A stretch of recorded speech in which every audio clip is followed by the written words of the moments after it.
नमस्कार, DD news पर आप देख रहे हैं हमारा विशेष कार्यक्रम राष्ट्रमंच, जिसमें हम करते हैं बड़े विषय पर बड़ी बहस। मैं हूं लाल चंद्र सिंह। सप्ताह के अंत में हम आपके लिए लेकर आते हैं ये विशेष कार्यक्रम राष्ट्रमंच। और आज राष्ट्रमंच का जो विषय है, जिस पर बड़ी बहस है, वो है कि मदरसों को लेकर आपने समय समय पर कई तरह की रिपोर्ट, कई तरह के समाचार, कई तरह की बातें सुनी होंगी। तो मदरसों को लेकर पश्चिम बंगाल की जो बीजेपी की नई सरकार है, शुभेंदु अधिकारी की सरकार, उन्होंने कुछ आदेश दिए हैं, सर्वेक्षण के दरअसल आदेश दिए। तो मदरसों के सर्वेक्षण की जरूरत क्यों पड़ी? ऐसी जरूरत क्या आ पड़ी जो पिछली ममता बनर्जी सरकार को नहीं लगती थी, लेकिन शुभेंदु अधिकारी की सरकार को यह जरूरत दिखाई पड़ रही है। और यह भी कि जिस तरह से पश्चिम बंगाल में शुभेंदु अधिकारी ने मदरसों के सर्वेक्षण का आदेश दिया है, इस तरह और किन किन राज्यों में मदरसों का सर्वेक्षण चल रहा है। और यह भी कि मदरसों के सर्वेक्षण के पीछे का मकसद क्या, उद्देश्य क्या है, इसकी जरूरत, इसका उद्देश्य, और फिर अगर कोई सुधार होता है तो उससे आपत्ति क्या है। जो दूसरा पक्ष है, जो इन चीजों का विरोध करता है, उनकी आपत्ति क्या है। और अगर आरोपों को सही माने तो क्या ये कह सकते हैं कि मदरसों का लेखा जोखा, तालीम के नाम पर धोखा। ये हम इसलिए कह रहे हैं क्योंकि कई तरह की रिपोर्ट ऐसी आती हैं जिसमें कि ये सुनने को, देखने को, पढ़ने को मिलती हैं कि वो किसी न किसी अवैध फंडिंग में, या यहाँ वहाँ पर अंदर में जो फंड है उसको लेकर धांधली, उसको लेकर गड़बड़ी, या फिर कई आता है कि अमुक ये मदरसा जो है उसने राष्ट्रगान गाने से मना कर दिया, उसने राष्ट्रगीत गाने से मना कर दिया। इस तरह की भी खबरें आती हैं। तो इसी पर आज राष्ट्रमंच में हम करेंगे पड़ताल कि आखिर ये मदरसों में गड़बड़ियों से लेकर के अवैध कब्जे तक के जो मामले आते हैं, मैं सारे मदरसों की बात नहीं कर रहा हूं, यहां बिल्कुल ये साफ कर देना चाहता हूं कि जो कुछ मदरसे हैं उन पर इस तरह के आरोप लगते हैं अलग अलग रिपोर्ट में। तो उन्हीं का जब सर्वेक्षण होगा तो जो पाक साफ होंगे वो पाक साफ निकल आएंगे, जिनमें कुछ मामला होगा वो पकड़े जाएंगे। तो इससे आपत्ति तो नहीं होनी चाहिए। इसी की आज राष्ट्रमंच में करेंगे पड़ताल। लेकिन पहले जरा आपको कुछ नेताओं की प्रतिक्रिया इस पर दिखा देते हैं। कांग्रेस नेता राशिद अल्वी ने कहा कि कभी आपने मंदिरों की जांच की है? तो वही पश्चिम बंगाल की महिला एवं बाल विकास और समाज कल्याण मंत्री अग्निमित्रा पॉल ने कहा कि हमने देखा है कैसे रोहिंग्या और अवैध घुसपैठियों को प्रोत्साहित करके पश्चिम बंगाल में लाया गया। लेकिन अब हम नहीं चाहते कि पश्चिम बंगाल इन आतंकवादियों के लिए सुरक्षित पनाहगाह बने। यानी मंत्री कह रही हैं कि ये मदरसे कहीं न कहीं अवैध रोहिंग्या बांग्लादेशी घुसपैठियों को पनाह देते हैं। सुनिए पहले इन दोनों की बात। कभी आपने शिशु मंदिर और विद्या मंदिर, इन पे आपने सवाल उठाया कि इनका रजिस्ट्रेशन है कि नहीं है, ये सरकारी ज़मीन पे बनी है कि नहीं बनी है? ये इन्वेस्टिगेशन किया आपने? क्या आपने ये किया कि कितने मंदिर हैं जो सरकारी ज़मीन पे बने हुए हैं, कितने मंदिर हैं जो फुटपाथ पे बने हुए हैं? एक बार आप नहीं करते। तो आप खुल के बोलिए कि इस देश के अंदर हम मुसलमानों पे जुल्म करेंगे, उन्हें बर्दाश्त करना पड़ेगा। Seen that how Rohingyas and illegal infiltrators were encouraged and brought into West Bengal. We have seen terrorists like Shad Ali, who used to stay in a illegal madrasa, took refuge in a illegal madrasa, was a terrorist, and 3 times he had given vote. We saw his voter card. So we don't want Bengal to be a safe haven for these terrorists in these illegal madrasas. तो ये बातें आपने सुनी, अपने अपने तर्क हैं। कोई पूछ रहा है कि भाई मंदिर का कभी क्यों नहीं करवाते, सरस्वती शिशु मंदिर का क्यों नहीं करवाते, वो उनका अपना नजरिया है। लेकिन जब कभी कोई ऐसे आरोप लगे तभी इस तरह की बात भी उठती है। बहरहाल कांग्रेस के सांसद इमरान मसूद ने कहा कि पर्चा लीक जैसी गंभीर समस्याएं तो रुक नहीं रही हैं और सरकार का ध्यान मदरसों की तरफ जा रहा है। तो वीएचपी, विश्व हिंदू परिषद के प्रवक्ता विनोद बंसल जी ने कहा कि बांग्लादेशियों के घुसपैठ के कारण देश की अस्मिता को ठेस पहुंचा है और इसीलिए मदरसों की जांच होनी ही चाहिए। यही रह गया एजेंडा इनके पास। पर्चा लीक तो रुक नहीं रहा, मदरसे में चले गए। कितने % लोग मदरसे जा रहे हैं? पॉइंट के अंदर हैं। ऐसे कई मदरसे हैं जहाँ पर कि हमने देखा कि जो देश विरोधी गतिविधियाँ चल रही हैं, आतंकवादी पकड़े गए हैं। बंगाल की जो टेरिटरी है वैसे ही बहुत मोस्ट सेंसिटिव है और बांग्लादेश से सटा हुआ हिस्सा होने के कारण बांग्लादेशी घुसपैठियों ने जिस तरह से पिछले कुछ वर्षों में खासकर जो तांडव मचाया है, देश की अस्मिता को और देश की संप्रभुता को चुनौती देने का तक का काम किया है, तो ऐसे में ये मदरसों का सर्वे निस्संदेह सरकार शुभेंदु सरकार का एक स्वागत कदम है। तो अभी तक की बातों को सुनकर आप काफी हद तक समझ तो गए होंगे कि कहां पर ये विवाद है और ये बहस हम आज कर क्यों रहे हैं। कुछ और बातें सुनवाते हैं। ऑल इंडिया इमाम एसोसिएशन के अध्यक्ष मौलाना साजिद रशीदी, उन्होंने कहा कि जो मुसलमानों के द्वारा 2.5% ज़कात पर चलने वाले मदरसे हैं उस पर तो सरकार कोई हस्तक्षेप नहीं कर सकती। तो भाजपा नेता शाहनवाज हुसैन ने कहा कि सरकार को पता तो होना चाहिए कि कौन सा अप्रूव्ड मदरसा है या फिर नहीं।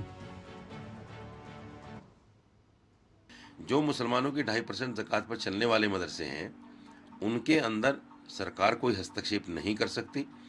जो गवर्नमेंट फंडेड मदरसे हैं उनके अंदर हस्तक्षेप कर सकती है, उनके टीचर बदल सकती है, उनका सिलेबस बदल सकती है, इंफ्रास्ट्रक्चर बदल सकती है, ये जो चाहे कर सकती है। लेकिन जो मदरसे हैं वो मदरसे जो हम कहते हैं जिनको कि हमारे अपने मदरसे हैं, हमारे 2.5% की ज़कात पे चलते हैं, उनको छेड़ने का सरकार को कोई अधिकार नहीं है। इतने मदरसे हैं उन सब के बारे में जानकारी हासिल करना ये सरकार की जिम्मेदारी है और सरकार वो जानकारी ले रही है सर्वे करके। उनके पास पता तो होना चाहिए जो मदरसा है वो अप्रूव है नहीं, उसमें किस तरह की पढ़ाई होती है, पूरा सर्वे करके सरकार के पास एक डॉक्यूमेंट होगा। वैसे तो तर्क अपने अपने हैं, लेकिन लोकतंत्र में एक चुनी हुई सरकार का अधिकार क्या होता है, वो क्या क्या पूछ सकती है, ये हम सब जानते हैं और होना ही चाहिए। बहरहाल सीपीआईएम के नेता हन्नान मोल्ला ने कहा कि पश्चिम बंगाल में वामपंथी सरकार जब थी तो उन्होंने मदरसों का आधुनिकीकरण किया था जो कि विकास का रास्ता था, लेकिन अब सांप्रदायिक भावना और मुस्लिम विरोधी भावना के कारण मदरसों पर ये हमले किए जा रहे हैं। तो पश्चिम बंगाल सरकार में कैबिनेट मंत्री डॉक्टर शरद मुखर्जी ने कहा कि अवैध मदरसों के खिलाफ हम हैं। In Bengal, left-front government modernized the madrasas. Their syllabus was equal to the school syllabus, and they are taking, even after passing from madrasa, they could go to medical and engineering. That was the developed in that way.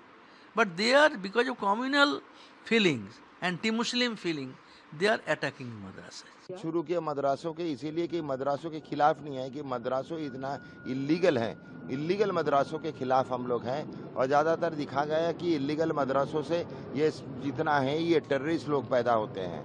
तो इसीलिए हम लोग illegal मदरासे को पहले छान कर ले और उसके बाद जो लीगल है वो रहेगा, जो इल्लीगल है उसको हटा देना चाहिए। कोई भी चीज़ इल्लीगल नहीं चलेगा बंगाल में। तो दोनों पक्ष अपना अपना नजरिया रख रहे हैं, ये अच्छी बात है कि अपने अपने नजरिए रखे जा सकते हैं। कुछ और बातें आपको सुनवाते हैं। सपा के राष्ट्रीय प्रवक्ता फखरुल हसन चांद ने कहा कि बीजेपी दरअसल हिंदू मुस्लिम पर बात करके मुख्य मुद्दों से ध्यान हटाकर देश को बांटना चाहती है। तो भाजपा नेता मुख्तार अब्बास नकवी ने कहा कि जो सही है और जो फर्जीवाड़े मदरसा हैं उनकी जांच तो होनी ही चाहिए। तो बंगाल की सरकार भी मुसलमान मुसलमान मुसलमान मदरसा मदरसा मदरसा करके जो कानून व्यवस्था है जो उनसे नहीं संभल रही है, जो वादे किए हैं बंगाल की जनता से जिनको पूरा नहीं कर पाएंगे, उनसे जनता का ध्यान बांटना चाहते हैं और हिंदू मुसलमान मंदिर मस्जिद मुद्दे उठा के कहीं ना कहीं देश को बांटना चाहते हैं। मदरसों की देश में भी और जो बॉर्डर स्टेट्स हैं वहाँ पर जो मशरूमिंग ग्रोथ है, बिना बेतहाशा जो ग्रोथ हुई है, वो अपने आप में चिंता की बात है। बार बार इस बात की चिंता जो है वो देश ने व्यक्त की है, सरकारों ने व्यक्त की है। पहले यूपीए की सरकार में भी इस तरह की बात आई थी। तो इसलिए जो जिन्विन है और जो उसके अलावा फर्जीवाड़े वाले लोग हैं, इन सब की जांच होनी चाहिए। सपा के एक और वरिष्ठ नेता राजीव राय ने कहा कि जब टीएमसी में थे तो पहले क्यों नहीं करवाया जांच। ये दरअसल शुभेंदु अधिकारी के लिए कहा। मुख्यमंत्री शुभेंदु अधिकारी पर निशाना साधा। तो भाजपा नेता आरपी सिंह ने कहा कि मदरसे टैक्स पेयर के पैसे से जो मदरसे चलते हैं, इसलिए उन पैसों के खर्च की जांच तो होनी ही चाहिए। टीएमसी में थे तब तक क्यों नहीं करवाया?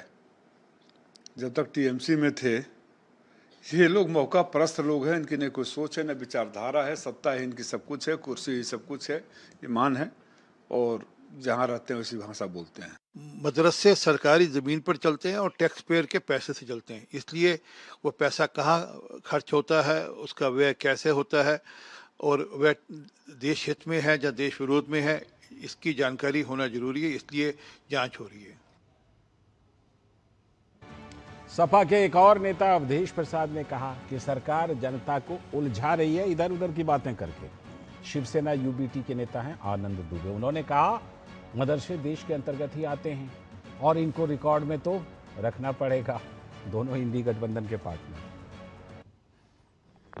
सरकार को शांति व्यवस्था कायम करने के लिए, कानून का राज स्थापित करने के लिए और वेलफेयर स्टेट की जो मान्यताएं हैं उसके अनुसार काम करना चाहिए। इधर उधर प्रदेश के जनता को, देवतुल्य नागरिकों को, देवतुल्य मतदाताओं को उलझाने से कुछ मिलेगा नहीं।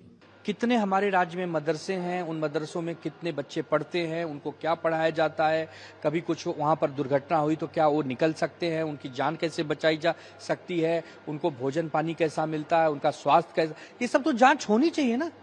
अब इसमें अगर किसी को तकलीफ होने लगे कि नहीं मदरसों की अब रिकॉर्ड ली जा रही है, अरे मदरसे हों चाहे स्कूल हों, रिकॉर्ड आपको, इस देश में आप रहते हैं तो आपको रिकॉर्ड में आना होगा।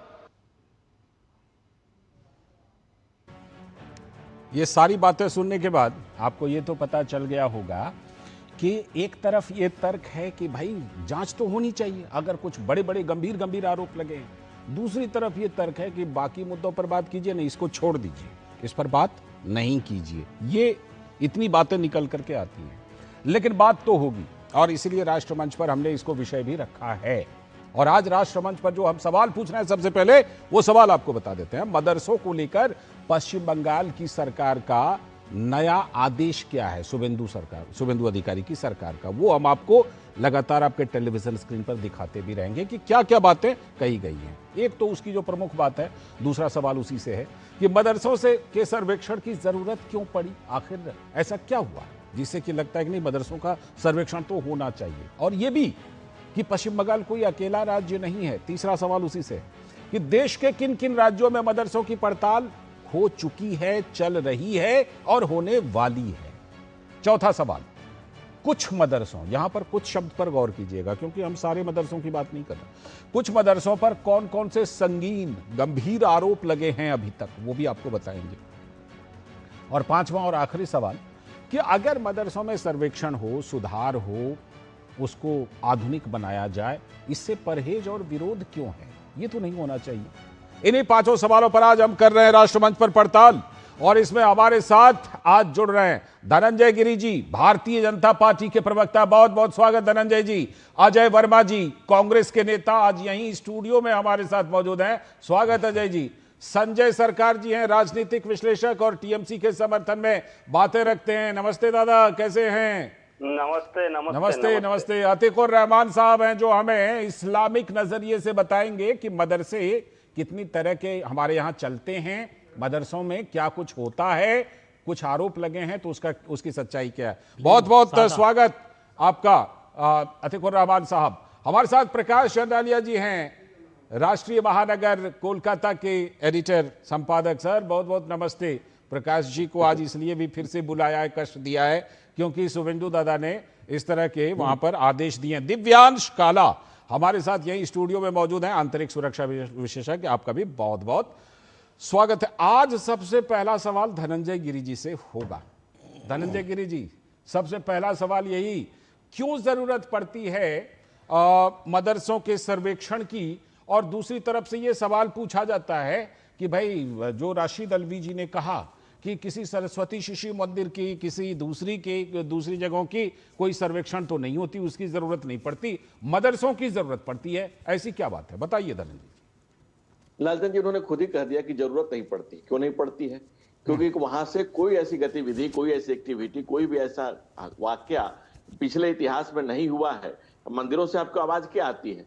भाई हम मंदिर में क्या है, प्रार्थनाएं होती हैं, आप निकलते हैं, पूजा पाठ होता है, और बाहर निकलिए तो आप तमाम तरह के प्रसाद वितरण होते हैं। और उससे भी बड़ी बात, उनके पास जो भंडारे जो पैसा जमा होता है, उससे मंदिर, उससे आप देखिए मेडिकल कॉलेज, इंजीनियरिंग कॉलेज तमाम चल रहे हैं। आप चाहे माता वैष्णो देवी का देख लीजिए, या आप जाकर के तिरुपति में देवस्थानों में देख लीजिए, बहुत से आई हॉस्पिटल चल रहे हैं जो उनके फंड से चल रहे हैं, तमाम तरह के। लेकिन आप बताइए कि कौन से मदरसे से, वहां से कहां से फंड आ रहा है? और आप सरस्वती शिशु मंदिर की बात करें, किसी अन्य विद्यालय की बात करें, वो सीबीएसई से गाइडेड है या किसी न किसी स्टेट बोर्ड से गाइडेड है, वो पढ़ करके मुख्य धारा में आ जाता है। लेकिन अली बेते से जो पढ़ करके आप कौन से बोर्ड में जाना चाहते हैं, क्या बनना चाहते हैं, राष्ट्र की मुख्य धारा से जुड़ करके मदरसे अगर मुल्क के मुस्तकबिल में अपना योगदान करें तो बहुत अच्छी बात है।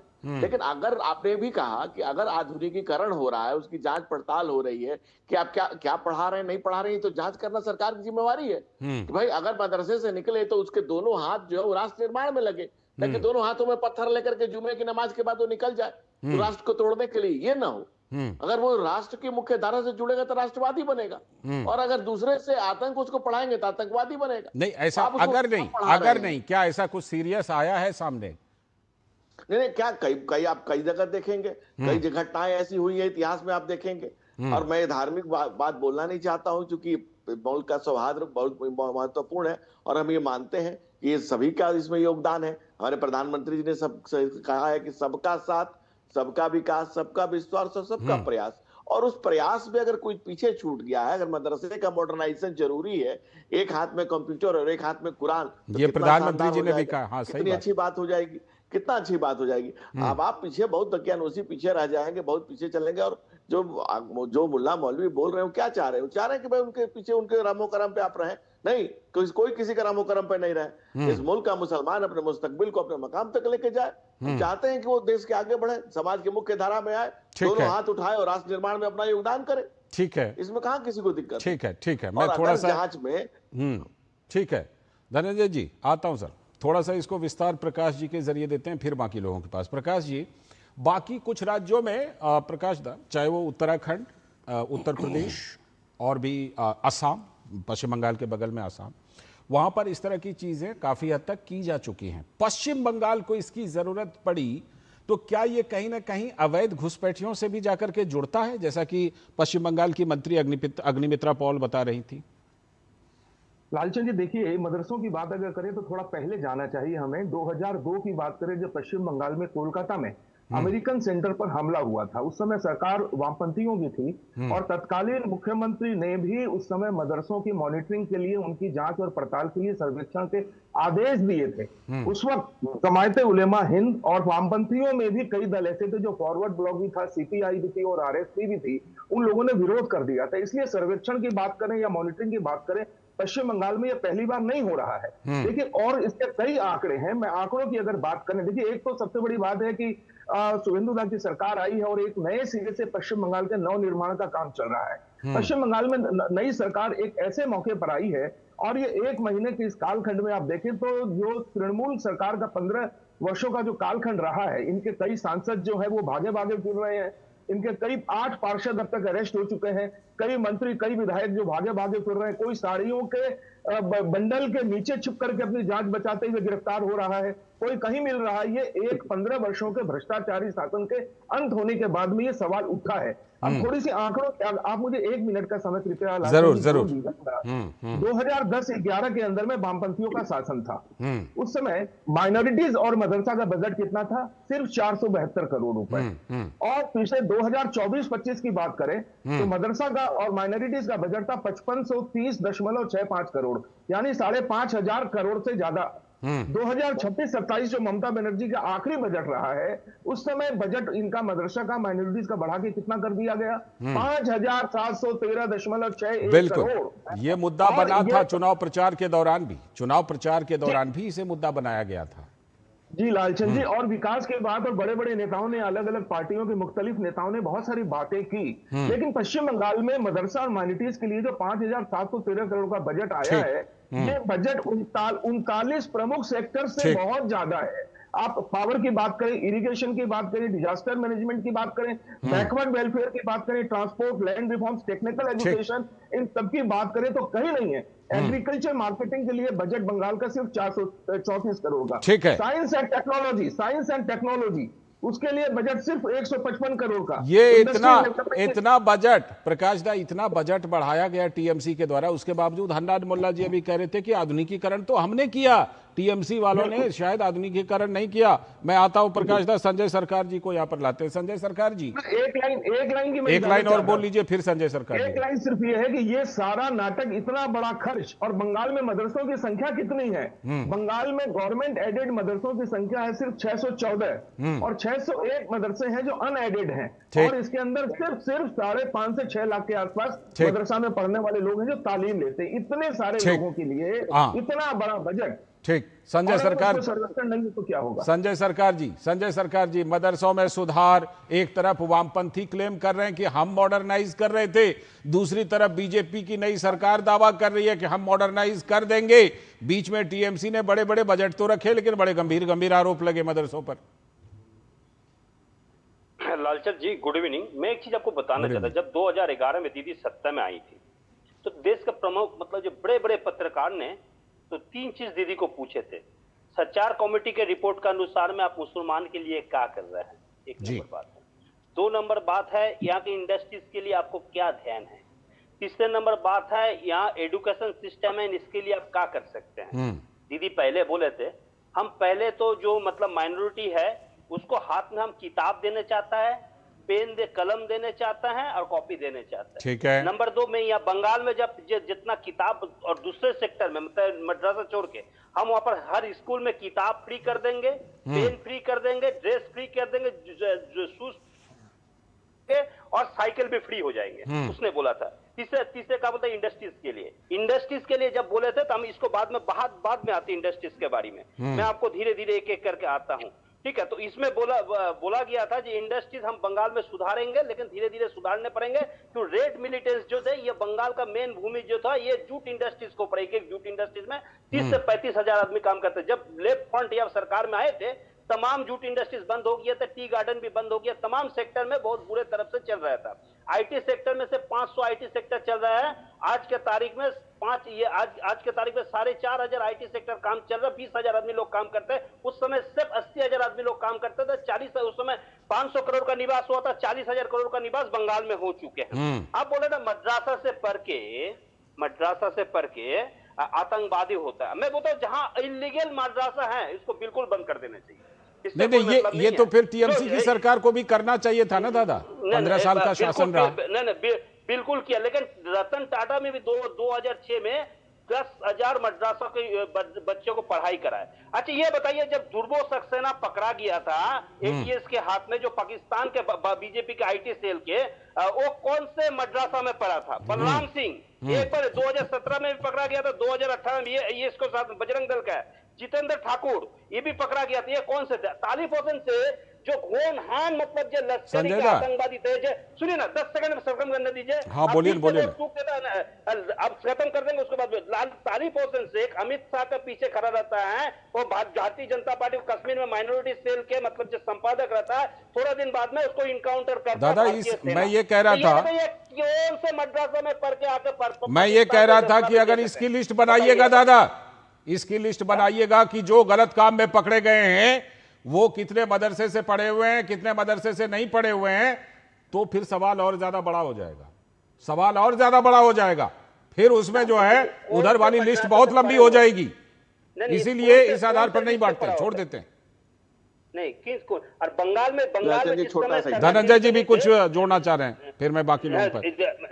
बंगाल में सरकार आए थे, बंगाल में मैं छोटी सी बात कह रहा हूँ, 10 सेकंड खत्म कर देंगे। बंगाल में जब दीदी का सरकार थी आई है, उस समय किताब से 3 किताब, बंगला किताब, मैथ किताब और इंग्लिश किताब दिया जाता है। दीदी पूरा फ्री कर दिया, कोई भी किताब नर्सरी से क्लास 12 दीदी के राज में बंगाल के शिक्षा का स्तर कितना गिरा है ये कहने की आवश्यकता नहीं है। शिक्षा का बंगाल की एजुकेशन पॉलिसी सुप्रीम कोर्ट में हजारों लोगों को नौकरी। ठीक है, उत्तर प्रदेश में शिक्षा का व्यवस्था क्या है, बिहार ठीक है, का क्या है शिक्षा का ठीक है, व्यवस्था ठीक है। कौन सा उत्तर प्रदेश का भी, पश्चिम बंगाल का भी सबका डेटा है। धनंजय गिरी जी एक लाइन बोलना चाह रहे हैं। धनंजय जी बोलिए, फिर बाकी लोग। 80 लाख आदमी बाहर में लालचंद क्यों जी काम बहुत करने के लिए स्पष्ट आता है? बात है। हाँ ठीक दो है बात धनंजय जी। समझिए। लालचंद जी मैं दो बात स्पष्ट करा, कोई भी व्यक्ति अगर राष्ट्र विरोधी गतिविधि में पकड़ा जाता है तो हमारी ही सरकार ने पकड़ा, वो किसी से जुड़ा हो, कौन किसके पीछे खड़ा रहता है, कौन किसके आगे खड़ा रहता है। हमने ये नहीं कहा कि शाहजहां गलत हो नहीं सकता, हमने नहीं कहा कि जहांगीर अपनी जागीर समझ ले, हमने नहीं कहा कि याकूब मेनन के जनाजा में लाखों की भीड़ जमा कर दे, हमने नहीं कहा कि बुरहान वानी के लिए पूरा वादी बंद कर दिया जाए, हमने ये नहीं कहा कि कौन मदरसा से निकल के आया, कौन स्कूल से निकल आया, कोई भी राष्ट्र विरोधी गतिविधि में पकड़ा गया, हमने उसको हमेशा उसके अगेंस्ट खड़ा हुए। उसके पक्ष में खड़ा होने वाले लोग और उसके पक्ष में दलील देना वो राष्ट्रद्रोह है। उसने जो किया उसके अतिरिक्त उसके पक्ष में खड़ा होना ये राष्ट्रद्रोह है, और उसके पक्ष में तर्क गढ़ना उससे भी बड़ी नीचता, गलीचता, गिरी हुई, घटिया और गलीज हरकत है। ठीक है, आप उसको दूसरे एग्जाम्पल से उसको मैं ये कहूंगा, देखिए मैं ये कहूंगा कि लालचंद जी लास्ट बात बिहार और पूर्वांचल में गाना गाया जाता है कि ईद के भूल गए होली खेलने खून के, अब 62 के क्रांति नाम है वीर अब्दुल हमीद के। तो हम अगर वीर अब्दुल हमीद जैसा है तो उसके लिए हम ठीक है मैं लौटता हूं। अभी हमारे 3 और गेस्ट हैं जिनके पास अभी हम गए नहीं है। छोटा सा ब्रेक ले लेते हैं, ब्रेक के बाद लौटेंगे और तुरंत और फिर बाकी 3 लोगों के पास भी जाएंगे और सभी लोगों के पास इसकी पड़ताल करेंगे कि आखिर इसकी जरूरत क्यों पड़ रही है और अगर सुधार हो रहा है तो फिर परहेज क्यों है। छोटा सा ब्रेक।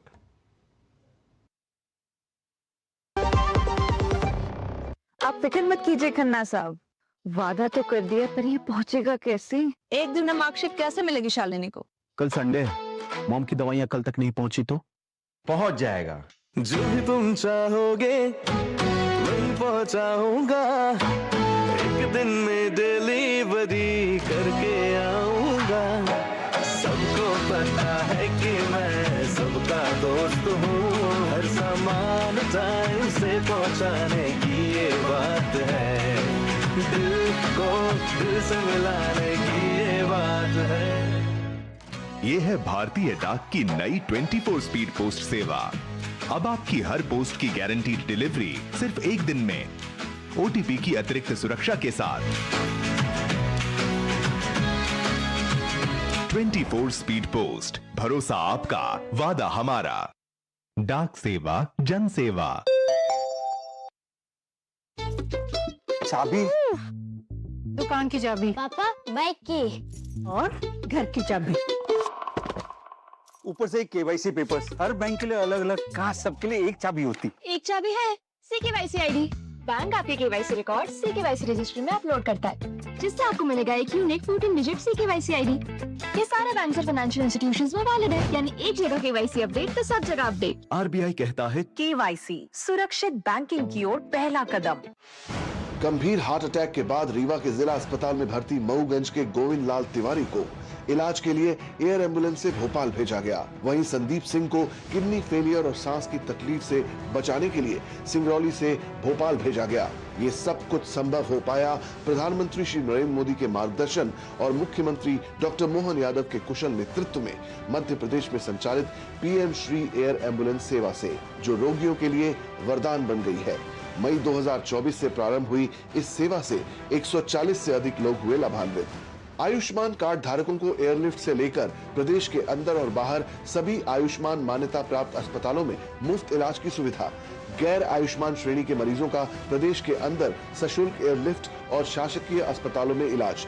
सड़क हादसे, औद्योगिक दुर्घटना या प्राकृतिक आपदाओं के घायलों के लिए भी मुफ्त एयर एम्बुलेंस की सुविधा।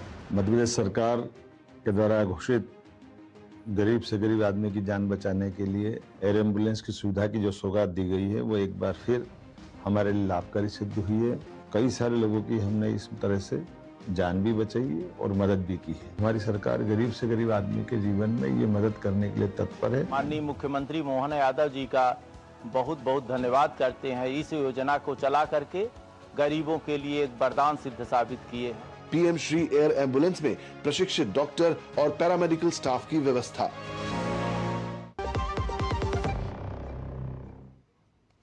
स्वागत है ब्रेक के बाद। आप देख रहे हैं डीडी न्यूज पर राष्ट्रमंच और आज का जो विषय है वो है मदरसों का की जो पड़ताल की जा रही है, मदरसों का जो लेखा जोखा लिया जा रहा है उसके पीछे मकसद, और अगर लिया जा रहा है तो उस पर आपत्ति क्या है। सीधे इस समय इस्लामिक स्कॉलर अतीकुर रहमान साहब के पास चलते हैं। अतीकुर रहमान साहब, और एक बात तो ये समझ में आती है कि जब छांगुर बाबा जैसा केस आता है, ठीक, और जब कई जगहों से ये पड़ताल में आता है कि अवैध जमीन पर कब्जा करके बना लिया मदरसा चला रहे हैं, या अभी मैं कुछ रिपोर्ट देख रहा था, आंतरिक गड़बड़ियों की रिपोर्ट, जिसमें ये था कि अपने पूरे परिवार को मदरसा में टीचर के तौर पर नौकरी दे दिया है या किसी तरह से दे दिया, इस तरह की धांधली की खबरें आती हैं। तो फिर तो ये सवाल उठता है अतीकुर रहमान साहब कि भले हमारे संविधान ने ये व्यवस्था दी थी कि अल्पसंख्यक अपने तरीके से अपनी धार्मिक शिक्षा भी दे सकें, इसके लिए मदरसे जैसे संस्थान होने चाहिए, लेकिन फिर ये बात आती है कि क्या तालीम के नाम पर धोखाधड़ी भी चल रही है। सारे मदरसों की बात फिर से दोहरा दूं, नहीं, कुछ मदरसों की बात। अतीकुर रहमान साहब। धन्यवाद लाल जी। लाल सिंह जी, इस बात में दो राय नहीं होनी चाहिए कि रेगुलर स्कूल्स अगर अच्छे हो जाएं तो मैं नहीं समझता हूं कोई भी मुसलमान अपने दिल से चाहता है कि मदरसे का एजुकेशन उनके बच्चे लें, क्योंकि वो मदरसे जो रेगुलर स्कूलिंग के साथ, रेगुलर बोर्ड के साथ जुड़े हुए नहीं होते हैं, उनका कोई फ्यूचर नहीं होता है। बिल्कुल। और वही ऐसे मदरसे होते हैं जो गैर कानूनी होते हैं, इल्लीगल होते हैं। अब वो होते क्यों हैं? क्योंकि वहां पर एक बहुत बड़ा एक समुदाय, बहुत बड़ी एक कम्युनिटी के बच्चे दिनों रात यहाँ वहां घूमते रहते हैं। गवर्नमेंट स्कूल नहीं है, रेगुलर स्कूल नहीं है, या गरीब है, जानकारी नहीं है, इसीलिए लिया, उठाया और बगैर सोचे समझे बच्चे को मदरसे में डाल दिया। और हम अच्छी तरह से जानते हैं कि उत्तर प्रदेश में ऐसे मदरसे पाए गए, बंद हो गए। लेकिन इसमें एक दिक्कत ये है लाल जी के ये तो हेडलाइन आप बना देते हैं कि भाई मदरसे एजुकेशन का सर्वे होने जा रहा है, लेकिन उसका आउटकम कभी आता नहीं है। कभी मैंने ऐसी कोई रिपोर्ट नहीं पढ़ी कि भाई वो सर्वे कंप्लीट हो गया और इतने इलीगल पाए गए, इतने लीगल पाए गए, इतनों को बंद किया गया, इतनों का ग्रांट सैंक्शन हुआ, तो वो रिपोर्ट अधूरी रह जाती है। अलबत्ता मैं बहुत शुक्रगुजार हूँ बीजेपी सरकारों का, शुभेंदु अधिकारी जी का, जिन्होंने पहले ही सत्ता लेने से पहले ही ऐलान कर दिया था कि जितने मुसलमान हैं वो टीएमसी के वोटर हैं, इसलिए मैं तो मुसलमानों का एक काम भी करने वाला नहीं हूं। तीसरी बात, हमारे बीजेपी के स्पोक्स पर्सन धनंजय जी ने कहा कि भाई हम आधुनिक बनाना चाहते हैं मदरसों को। मोदी जी के बड़े फैसले हैं, बड़े दावे हैं। उन्होंने बोला एक हाथ में कंप्यूटर, एक हाथ में कुरान, एक हाथ में कंप्यूटर, एक हाथ में। बहुत धन्यवाद देता हूं प्रधानमंत्री जी का। वैष्णो देवी जी का भी नाम लिया धनंजय गिरी जी ने कि वैष्णो देवी मेडिकल कॉलेज में तमाम वो छात्र मुसलमान निकल के आए, जब उनका सिलेक्शन हुआ मेडिकल सीट के लिए, कम से कम 21 हिंदुत्ववादी ऑर्गेनाइजेशन से उस मेडिकल कॉलेज को बंद करा दिया। लाल जी, इस बात को आप नोट करिए। मुझे ये प्रोग्राम खत्म नहीं करना धनंजय। मुझे उस मुद्दे के बारे में मुझे पूरी जानकारी है कि उसमें हुआ क्या क्या था। जो वैष्णो देवी श्राइन बोर्ड के द्वारा फंडेड वहां पर जो मेडिकल कॉलेज था, उसमें किस तरह से एडमिशन हुआ था, उसके बाद उसमें मामले में क्या विरोध प्रदर्शन हुआ था, क्या कार्रवाई हुई थी, वो एक केस है। मैं आपकी बात को मानता हूं कि इस तरह का केस हुआ था अतीकुर रहमान साहब, लेकिन आधुनिकीकरण होना चाहिए। आप तो, बल्कि मुझे तो लगता है कि आप ये मांग कर रहे हैं कि हाँ ठीक है, सर्वे कीजिए और सर्वे करने के बाद मुकम्मल रिपोर्ट तो बताइए कितने सही हुए कितने गलत हुए, ये आप मांग कर रहे हैं। जी लाल जी, तो मैंने ये वक्फ बोर्ड के मामले में भी कहा था, मदरसों के भी मामले में, मुसलमानों के बहुत सारे ऐसे इश्यूज है। माइनॉरिटी कमीशन को आप ले लीजिए, स्टेट माइनॉरिटी कमीशन। अगर बीजेपी साफ दिली से ये सब काम कर ले तो मैं दावे के साथ कह रहा हूं, जो बीजेपी और हिंदुओं के बीच में खाई है, मुसलमानों के बीच में, वो भर सकती है। और बीजेपी के अलावा मुसलमान किसी पार्टी को वोट ना दे, लेकिन ये साफ दिली से आए तो सही। वैष्णो देवी मेडिकल कॉलेज का जवाब ले लीजिए धनंजय जी से। धनंजय जी के लिए तो आप बिल्कुल, जिसे कहते हैं, अच्छी बातें कर रहे हैं। धनंजय जी आपके लिए बड़ी अच्छी बातें कर रहे हैं, आपसे बात हम करेंगे, लेकिन उससे पहले अजय वर्मा जी, अजय वर्मा जी, अभी आपने अतीकुर रहमान साहब को सुना, उन्होंने कहा कि हाँ भाई कोई दिक्कत नहीं है, सर्वे होना चाहिए, बस खाली ये कि सर्वे के बाद बता दें कितने अच्छे थे कितने बुरे थे, जो बुरे थे उस पर कार्रवाई कर लीजिए और मदरसों का आधुनिकीकरण कीजिए ताकि सच मायने में मुस्लिम बच्चे भी आगे चल करके सभी बच्चों के साथ कदम ताल कर पाए। बिल्कुल, फिर इसमें विरोध कहाँ है? बिल्कुल, आधुनिकीकरण तो सरकार अपनी पार्टी का भी कर रही है। हिंदुस्तान भर के चुने हुए सबसे ज़्यादा भ्रष्टतम, सबसे ज़्यादा इसके ईडी के और पोर्टल पे नाम वाले अधिकारी स्वच्छ होकर यहाँ स्वच्छ होकर जाते, तो आधुनिकीकरण तो होना चाहिए क्योंकि देश के प्रधानमंत्री की पहल है। अब आपका विषय मदरसा और ये अवैध घुसपैठिए थे लालचंद जी। देखिए, पश्चिम बंगाल एक भारत का ही प्रदेश है जी, वो बांग्लादेश का या पाकिस्तान का नहीं है जो इनका प्रायोजित एजेंडा है। पश्चिम बंगाल में जब से सरकार बनी है बदलने के बाद शुभेंदु अधिकारी साहब की, तो वहाँ भी आधुनिकीकरण हो चुका था। ईडी पोर्टल पे उनका नाम था। नारद स्टिंग घोटाले में रिश्वत लेते हुए टीवी पर प्रधानमंत्री जी ने दिखाया कि ये मोदी साहब का वीडियो है, मैं आपको तो देखा नहीं हो तो वो दिखाया, और उसके बाद भारत को शर्मसार इसलिए कहा कि बंगाल की माँ माटी मानुस को पहली बार एक ऐसा भ्रष्ट मुख्यमंत्री बना दिया गया। इनका नया एजेंडा है, चलो इन्हें ये पसंद है। मैं पूछना चाहता हूँ कि 614, कुछ लोग 614 मदरसे बताते हैं, कुछ 620 बताते हैं, कुछ 610 बताते जी हैं। जी, वहाँ जो है वैसे तो टोटल 2000 मदरसे हैं और कुछ लोग 4.5 लाख बच्चे सरकारी कहीं पढ़ा, कहीं 5 लाख बच्चे, कहीं 475, तो एवरेज कहीं मान लीजिए। ठीक है, अच्छी बात है, आप उसकी जांच करिए, आप उसको देखिए, आप उसका फंड घटाइए बढ़ाइए, तो सरकार की रणनीति है। लेकिन मैं शुभेंदु अधिकारी जी आपसे और लालचंद जी भाजपा की देश की सरकार से पूछना चाहता हूँ, अवैध घुसपैठिए जो इनका प्रमुख एजेंडा था, तो देश के बॉर्डर से घुस के आते हैं, वो इंटरनल नहीं होते।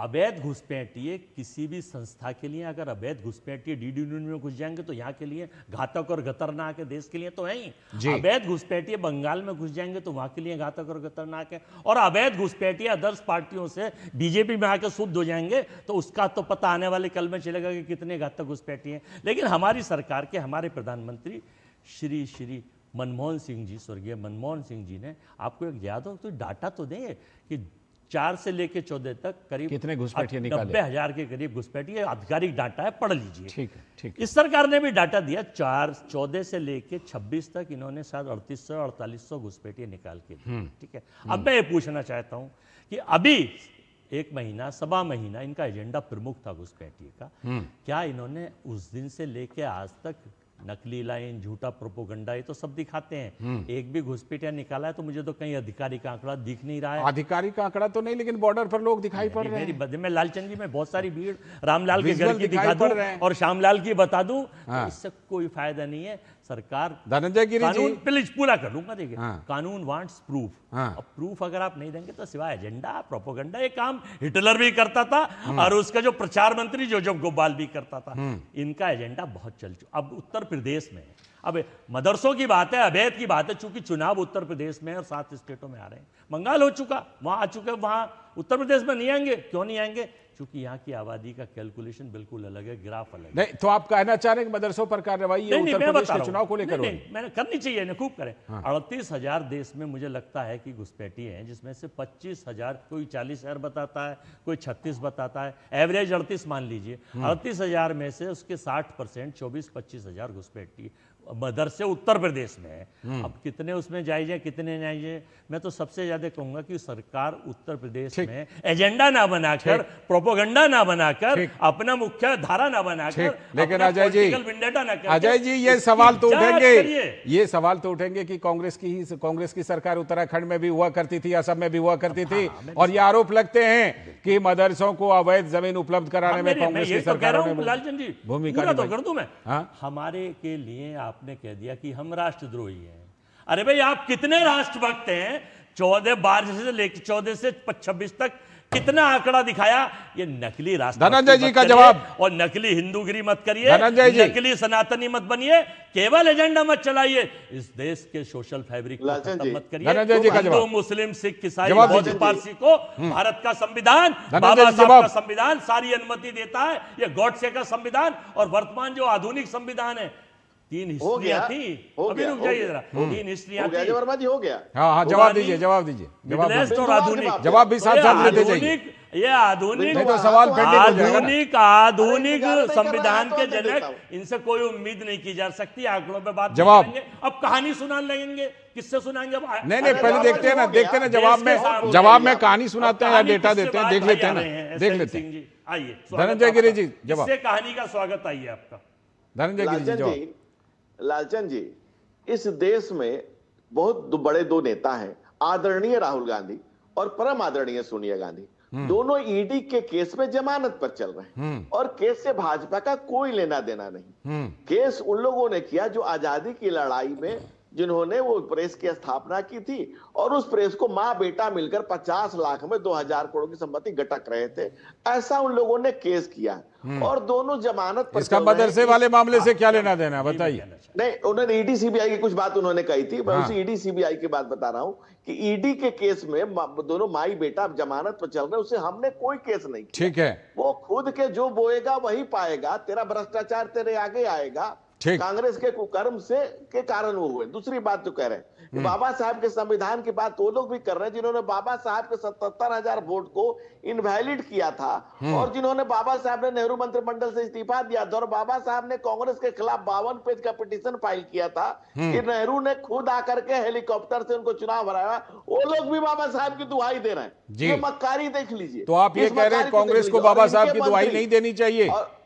और इनके मंत्री श्री प्रकाश जायसवाल, उन्होंने सदन के पटल पर गृह राज्य मंत्री ने कहा था कि 2.25 करोड़ घुसपैठिए 70,000 निकाले तो बिल्कुल। लेकिन अजय जी तो अभी 38,000 कह रहे थे। अजय जी 10 करोड़, 2.25 करोड़ तो हमारे ने कहा था। निशिकांत दुबे इनके एमपी हैं, उन्होंने कहा, वीडियो दिखा रहा हूं, 10 करोड़ घुसपैठिए भारत में। पता नहीं क्या भांग खा के आते हैं, कहां से लाते हैं। अरे 10 करोड़ घुसपैठिए तो 3800 निकाले हैं भाई। सिवाय एजेंडा मत चलाइए। एसएन सिंह जी, आप वाइस चांसलर हैं उस प्रोपोगंडा यूनिवर्सिटी के। धनंजय गिरी जी, आप वाइस चांसलर हैं उस प्रोपोगंडा यूनिवर्सिटी के, आप छात्र नहीं हैं। काफी दिन हो गए हैं आपको। तो वीसी साहब में आपसे अनुरोध ही है, प्रोपोगंडा मत चलाइए।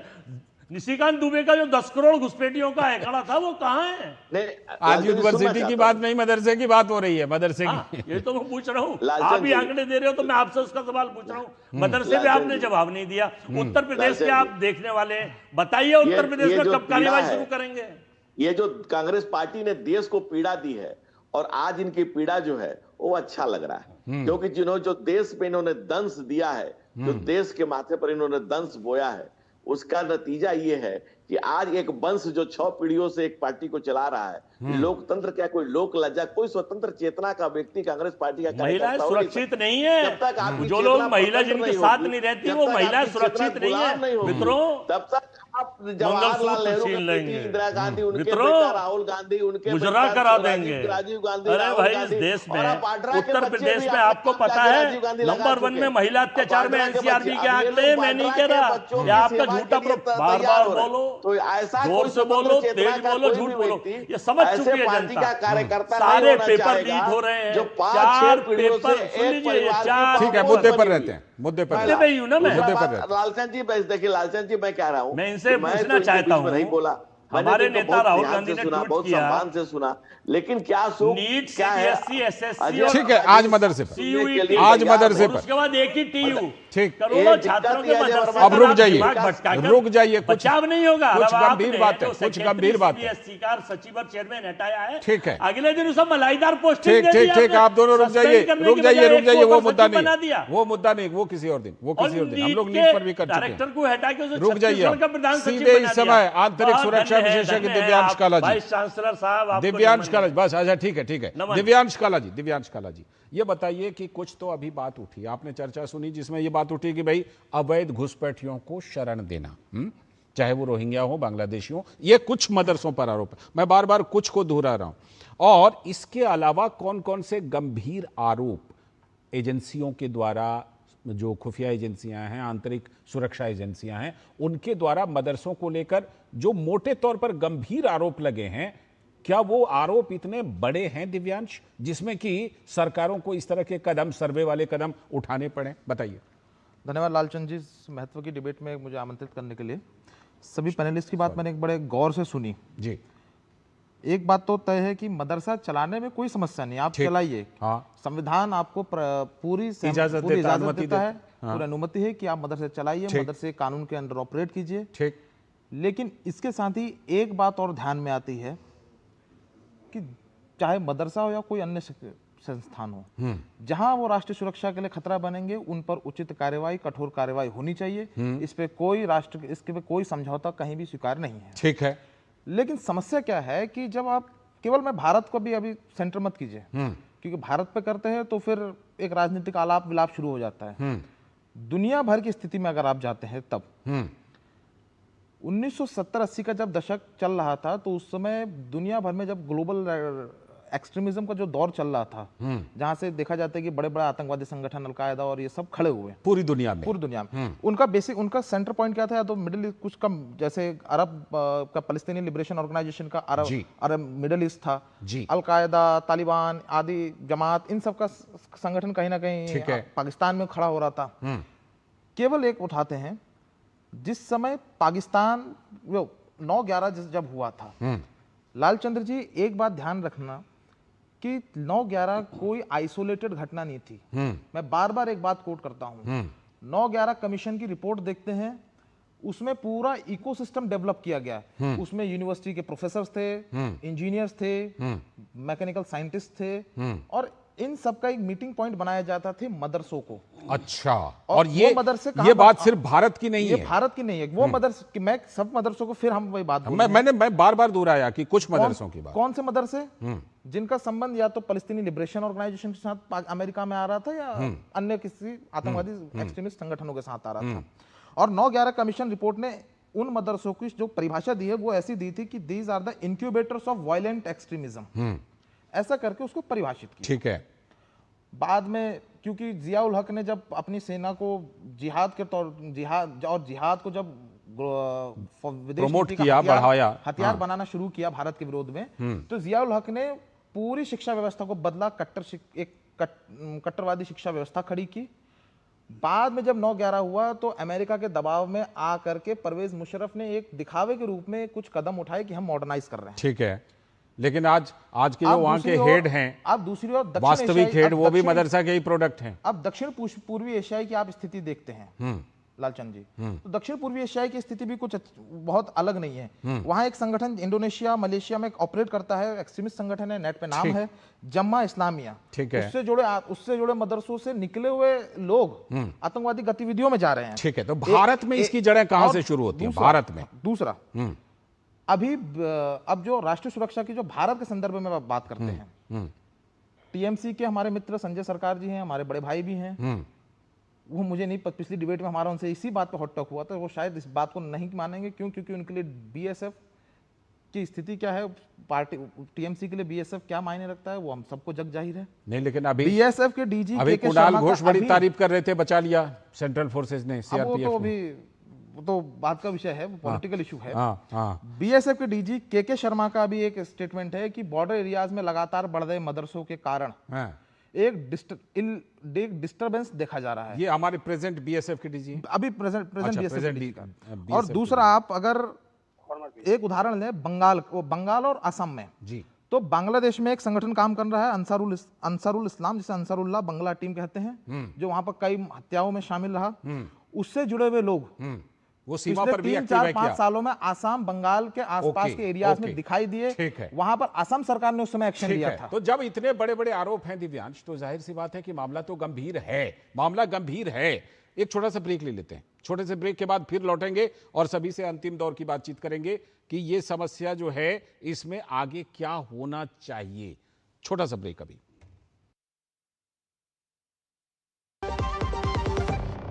आप फिक्र मत कीजिए खन्ना साहब, वादा तो कर दिया, पर ये पहुंचेगा कैसे? एक दिन में मार्कशीट कैसे मिलेगी शालिनी को? कल संडे है, मॉम की दवाइयां कल तक नहीं पहुंची तो पहुंच जाएगा। जो भी तुम चाहोगे वही पहुंचाऊंगा, एक दिन में डिलीवरी करके आऊंगा। सबको पता है कि मैं सबका दोस्त हूँ, हर सामान टाइम से पहुंचाने की ये बात है, दिल को दिल से मिलाने की ये बात है। ये है भारतीय डाक की नई 24 स्पीड पोस्ट सेवा। अब आपकी हर पोस्ट की गारंटीड डिलीवरी सिर्फ एक दिन में, ओटीपी की अतिरिक्त सुरक्षा के साथ। 24 स्पीड पोस्ट, भरोसा आपका, वादा हमारा। डाक सेवा, जन सेवा। गुड़िया के पापा, राशन खत्म होने को है, तनख्वाह कब तक आएगी कुछ पता चला क्या? लो, नाम लिया, तनख्वाह हाजिर। बहुत बढ़िया। अभी भेजते हैं। ये लो चॉकलेट। खुश? भाभी जी 1200 हुए, कैश या खाते में लिख लो? Digital payment. भारत करता है डिजिटल भुगतान। हर लेन देन अब है आसान। पता है, लोग अक्सर मुझसे पूछते हैं कॉल सेंटर का स्टेडी जॉब क्यों छोड़ा? I wanted more out of life. बस मैंने अपना स्टार्टअप शुरू किया। जानना चाहोगे कैसे? Then start up your own business as an LIC agent. यहाँ सब कुछ है, great products, zero investment, leading organization and unlimited opportunities. तो क्या आप तैयार हैं? LIC एजेंट बनो, अब बड़ा सोचो। हमारी वेबसाइट पर जाएं या अपनी नजदीकी LIC शाखा से संपर्क करें। अगर ब्रेक के बाद आप देख रहे हैं टीटी न्यूज पर राष्ट्रमंच, और जो बड़ा विषय, बड़ी बहस, अब उसके अंतिम दौर में हम लोग आ गए हैं। सीधे इस समय चलते हैं संजय सरकार जी के पास। संजय सरकार जी, अभी दिव्यांश ने बताया कि भाई कैसे कैसे बड़े बड़े गंभीर आरोप हैं, तो ये तो फिर सवाल उठेगा कि जब इतनी बड़ी बड़ी बातें हैं तो शुभेंदु सरकार और बीजेपी सरकार आने का इंतजार क्यों? ये तो पहले पश्चिम बंगाल में हो जाना चाहिए था। सबसे बड़ा अभी जो काले जी जो कुछ बात बताया ना, मैं हकीकत में बताता हूँ। जमाती इस्लाम जो बांग्लादेश का है, शफीकुर रहमान जो अभी बांग्लादेश का जमाती इस्लाम को जो मेन ऑपोजिशन और लीडर ऑपोजिशन भी है, उसको साथ में विक्रम मिश्री जी क्यों मीटिंग करने के लिए वहां पर बांग्लादेश में पहुंचे थे? क्यों किया था वहां पर? अगर वो तो हम लोग पहले से बोलकर, जमाती इस्लाम बांग्लादेश में ये जमात है, वो बिल्कुल एक आतंकवादी संगठन है। जमाती बंगाल बोल के ये बहुत कुछ देखे, इसको पहले भी बहुत कुछ कारण हम लोग देखे, तो आप मीटिंग करने के लिए क्यों जाते हैं? आप मीटिंग क्यों देने वाली गाय आपकी बात पर मुस्कुरा रहे हैं। प्रकाश जी, लालचंद जी, आप देखिए बात है देश की। मेरे लालचंद जी बेसिर पैर की बात सुनिए। संजय सरकार को बेसिर पैर की बात करते हैं, ये आज से नहीं, बेसिर पैर की बात करने के लिए संजय सरकार जाने जाते हैं। शर्म करिए, एक एक करके बोलिए। राष्ट्रद्रोही लोग को जो राष्ट्रद्रोही है ना, इसको मिर्ची लग चुका है। ठीक है, राष्ट्रद्रोही कोई नहीं है अभी फिलहाल। जिस पर आरोप लगे और साबित हो जाए, सिर्फ वही राष्ट्रद्रोही है, और कोई राष्ट्रद्रोही हमारी नजर में नहीं है। हम किसी को राष्ट्रद्रोही नहीं मानते, नहीं मानते किसी को राष्ट्रद्रोही हम। हाँ, लालचंद जी देखिए, धनंजय जी कुछ जवाब दे रहे हैं, आपको सुन लीजिए। लालचंद जी दो बातें हो रही हैं। धनंजय जी जवाब दे रहे हैं, हमको जवाब देने दीजिए ना, बोलने दीजिए। मदरसा है और धार्मिक शिक्षा हमारा विषय है, आज का जो विषय है, तो हम उसी विषय बात करें। संजय सरकार फालतू बात के लिए जाने जाते हैं, दादा फालतू बात कर ना, शांति दादा शांति, फालतू बात करने के लिए जाने जाते हैं। उसने आईएसआई को, भारत के दस्तावेज आईएसआई को दिया था। कौन? प्रदीप पुले का जो आरएसएस के मेंबर थे, चलिए भारतीय विद्या मंदिर से पढ़े हुए थे। ठीक है, छोटी छोटी प्रतिक्रिया मुझे लेनी है। अतिकुर रहमान साहब, आपको बता रहा हूँ, अतिकुर रहमान साहब, जब इस तरह की बातें आती हैं, देखिए कुछ बातें अभी इसने दिव्यांश जी ने रखी भी इन्होंने कि भाई क्या क्या अंतर्राष्ट्रीय स्तर पर भी हुआ है, तो चिंता की बात तो है। मतलब ऐसी पड़ताल तो होनी चाहिए, और जो सही है वो सही है, जो गलत है उनको रखना चाहिए, किनारे करना चाहिए। यही काम हो रहा है। लाल जी, जिस पैनल पर हम बैठे हैं, बड़ा मुख्य देश का चैनल है, और हम लोगों को जिम्मेदारी से बात करनी चाहिए। क्या ये मुमकिन है कि मुसलमान इतने ताकतवर हो जाएंगे कि इन चीजों के अंदर वो जो कार्रवाई होती है पुलिस द्वारा, प्रशासन द्वारा, वो पूरी नहीं होने देते हैं? मैंने आपसे जैसे पहले कहा कि अगर एक प्रक्रिया शुरू हो रही है कि भाई मदरसों का सर्वे हो, मध्य प्रदेश में हुआ, उत्तर प्रदेश में हुआ, राजस्थान में हुआ, लेकिन कभी भी हम उसका कोई कंटेंट ये नहीं पाते हैं कि भाई क्या ये बात समझ में आ रही है, कोई क्लोजर रिपोर्ट आती नहीं है। ये बात समझ में आ रही है धनंजय जी। अतिकुर रहमान साहब कह रहे हैं कि ठीक है आप सर्वे, लेकिन उसको पूरी कीजिए।